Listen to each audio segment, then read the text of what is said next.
พิธีประกาศแต่งตั้งคณะสภาวิทยาศาสตร์ประวัติศาสตร์การทหารคันหากฐานอยู่กองบัญชาการทหารแขวงเวียงจันทน์ได้จัดขึ้นในวันที่3เดือนธันวาคมนี้โดยการเป็นประธานของสหายพลจัตวาปริญญาเอกขวัญมิงบิดาศักดิ์หัวหน้ากรมวิทยาศาสตร์ประวัติศาสตร์การทหาร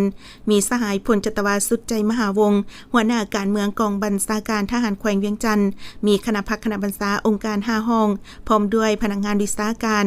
กรมวิทยาศาสตร์ประวัติศาสตร์การทหารแผนกการกรมกองอ้อมข้างเข้าห่วม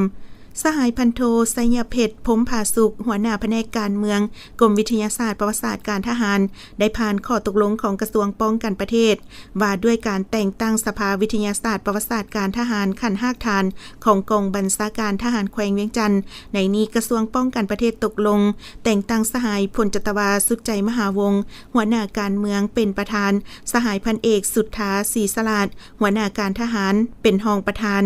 สหายพันโทลานไซประวัติไซ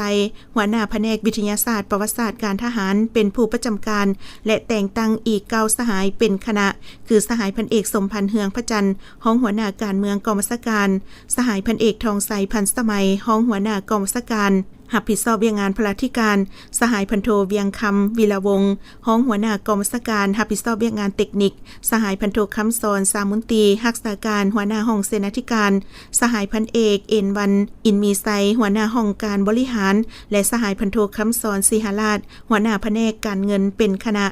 ในโอกาสกองประชุมได้รับฟังการสรุปตีราคาคืนโดยย่อเกี่ยวกับการจะตั้งปฏิบัติเวียกงานวิทยาศาสตร์ประวัติศาสตร์อยู่กองบัญชาการทหารแขวงเวียงจันทน์และยาพันมาซึ่งได้ยกให้เห็นผลสำเร็จข้อสะดวกข้อยุ่งยากบางบทเรียนที่ถอดถอนได้และผ่านทิศทางแผนการในต่อหน้าแต่นี้ฮอดปี2028ตื่มอีก